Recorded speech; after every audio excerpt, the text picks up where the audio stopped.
మీ business ఏదైనా మీ ఊర్లో promotion చేయాలంటే అది సుమన్ టీవీతోనే సాధ్యం. ఇప్పుడే సంప్రదించండి.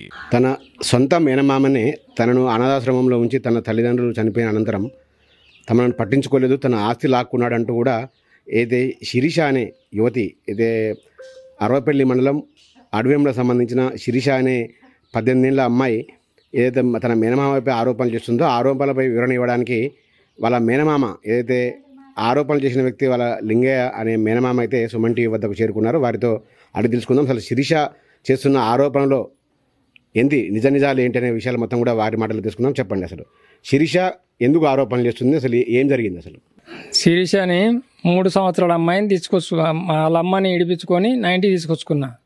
ఇప్పటిదాకా నాండారులే ఉంది. ఈ 3 నెలల కాంచి ఆ మేనమాలకు పెళ్ళి అని చెప్పి వస్తుందని పోయింది.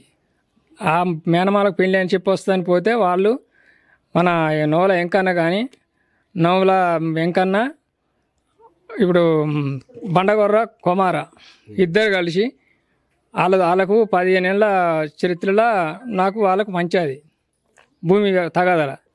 దానివల్ల ఆయన చేసింది ఏంటంటే ఈయన ఇప్పుడైతేనే ఉంచుదామని దాని మీద మాకు దొంగ కాగితాలు రాపిచ్చి బస్తాల కాడ దొంగ కాగితాలు రాపిచ్చి నాగారం స్టేషన్లో వేసి నాగారం స్టేషన్లో నన్ను చిత్రనిసలు పెట్టించిండు. చిత్రనిసలు పెట్టించి మళ్ళీ నాగారం స్టేషన్లో నేను నిజం చెప్పగానే మళ్ళీ తీసుకొచ్చి అరపల్లి స్టేషన్లో పెట్టిండు. అరపల్లి స్టేషన్లో పెడితే అరపల్లి స్టేషన్లో కూడా నిజం చెప్పినాక ఆయన పట్టించుకోకపోతే ఇక తర్వాత ఇవన్నీ స్టార్ట్ చేసిండు. ఈ పేపర్లకు ఇచ్చటం, ఈ కలెక్టర్ కాడికి పోవటం, ఎస్పీ కాడికి పోవటం, ఇవన్నీ చేసిండు. ఆ లెవెల్ కూడా పట్టించుకోలే. ఇప్పుడు లాస్ట్ కలెక్టర్ ఆఫీస్కి వచ్చిండు. కలెక్టర్ ఆఫీస్కి వచ్చి ఇది మొత్తం మాకు న్యాయం చేయాలి, మాకు న్యాయం చేయకపోతే మంచిగా ఉండదు. అంటే శిరీష ఏమంటుందంటే తన భవిష్యత్తు చూసుకుంటానని చెప్పిన మా మేనమామ మా అమ్మ చనిపోయిన తర్వాత నన్ను తీసుకుపోయి అనాథాశ్రమం వేసిండు. 18 సంవత్సరాల పాటు ఒక్కరోజు కూడా తీసుకురాలేదు. ఎప్పుడు కూడా మా పండుగలకు పబ్బాలకు వచ్చిన పరిస్థితి లేదు.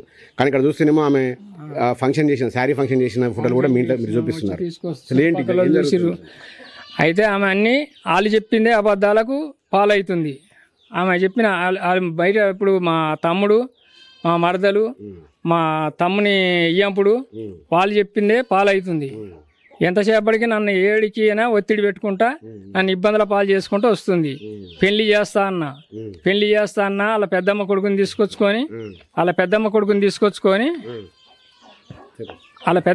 తీసుకొచ్చుకొని మొత్తం మాట్లాడుకున్నాం. అరెకరం భూమి ఇస్తా అమ్మా, నీకు పెళ్లి చేస్తా, నీకు మంచిడు. మా ఆధార్ కార్డు మీద రేషన్ కార్డు మీద ఆధార్ కార్డు మీద నా ఇంటి పేరు మార్చిండు, నా ఆస్తి అమ్ముకుండు, 4 ఎకరాల పొలం కొన్నాడు, సూర్యాపేటలో ప్లాట్ కొనడాన్ని. ఇదంతా అసలు ఏంటి ఆరోపణ? వాళ్ళు పట్టించుకోకపోతే నా ఆండవర్లే చదువుతుంది, నా ఆండవర్లే బతుకుతుంది, నా ఆండవర్లే ఉంటుంది కాబట్టి ఆమె నా బిడ్డ లెక్కనే చూసుకుంటున్నా,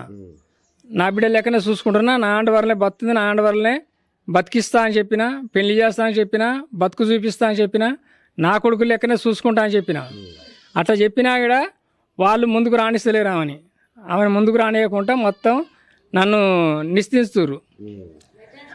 ఆ భూమిని పట్ట మార్పిడి వాళ్ళు నాకు తెలియకుండా నా భూమిని పట్ట చేయించుకున్నారు.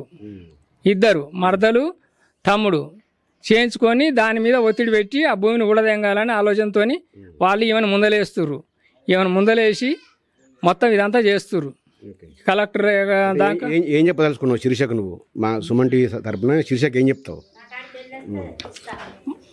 మా కాడికి వచ్చి మావయ్య నేను ఎట్లా బతకా, ఏం చేయను అంటే, ఇన్ని రోజులు చదివినవు 21 బిడ్డనైనా నేను ఏ రకంగా బతకనంటే నేను పెళ్లి చేసి నా కొడుకులతో పాటుగా భాగంగా చూసుకుంటా. అంతే అంటే ఆస్తి కూడా ఆమెకు ఇస్తావు కొంత? నాకు బుద్ధిలున్నంత ఇచ్చి ఆమెని నేను బతికిన రోజులు చూస్తా, నా పిల్లల లెక్క. అది శిరీష ఏమంటుందంటే నాకు పెళ్ళైనా కూడా నాకు పెళ్లి కుదిరిన వాళ్ళకు కూడా ఫోన్ చేసి ఆమెకు లేనిపోని రోగాలు ఉన్నాయని చెప్పి పెళ్లి జడగొడుతున్నారని కూడా చెప్తా ఉంది. ఆ అబ్బాయి కూడా మాతోని ఫోన్ మాట్లాడిండు. అరే బాబు, మా పిల్లకైతే ఇది ఉందిరా నాయన, మరి నీకు ఎట్లా పరిచయం అయిందో, మరి నువ్వు ప్రేమించిన అంటున్నావు, మరి పెళ్లి చేస్తా నేను, కానీ మీ మంచిలు కూడా నేను చూస్తా, ఈ మంచిళ్ళు కూడా నేను చూస్తా, 4 గంటలు పెట్టుకుని వచ్చి మంచిడు చూస్తా. మంచిడు చూసినాక నీకు ఇవ్వాలి, ఏం సంగతి, ఏం చేయాలి, నీ బతికేందుకు చూసినాక 4 తీసుకొని వచ్చి సరే అనుకున్నాక నీ పెళ్లి చేస్తా అని చెప్పగలిగిన. అంటే నా ఆస్తి అడిగితే, నా ఆస్తి నాకు అడిగితే అదే అట్లాంటివి ఏం లేవు. నా కొడుకులు అన్నే అంటది, నాకు 2 కొడుకులు కూడా అన్నే అంటది. అట్లాంటి మాటలు మాకు రావు. రెండోటి నా పిల్లలు కూడా అట్ట అన్నారు, చెల్లి అంటారు. అది జరిగింది. ఇప్పుడైతే శిరీషకైతే మీ ఇంటికి వస్తే పెళ్లి చేస్తావు, ఆస్తిలో వాటిస్తావు, మీ కొడుకులతో సమానంగా చూసుకుంటావు. నా కొడుకులతో సమానంగా చూసుకుంటా. ఆమె వచ్చి ఎట్లా బతకని మావయ్య అంటే ఒకరిని తీసుకురాకుండా రావాలి. ఆమె సక్కిన ఆమె వచ్చి 3 ఏళ్ల పిల్లప్పటి నుంచి ఎట్లా చదివినో ఇప్పుడు కూడా అదే రకంగా చేస్తా, అదే రకంగా చూస్తా. ఇది మొత్తంగా చూసుకుంటే ఇది శిరీష తన పెద్ద మేనమామపై ఆరోపణ చేస్తుందో, ఆరోపణలు కూడా ఆయన కొట్టి పారేస్తున్నారు. తను చిన్ననాటి నుండి కూడా తాను మాత్రమే చూసుకున్నాను, ఏ ఒక్క మా సోదరులు ఎవరు కూడా ఆమెను చూసుకోలేదు.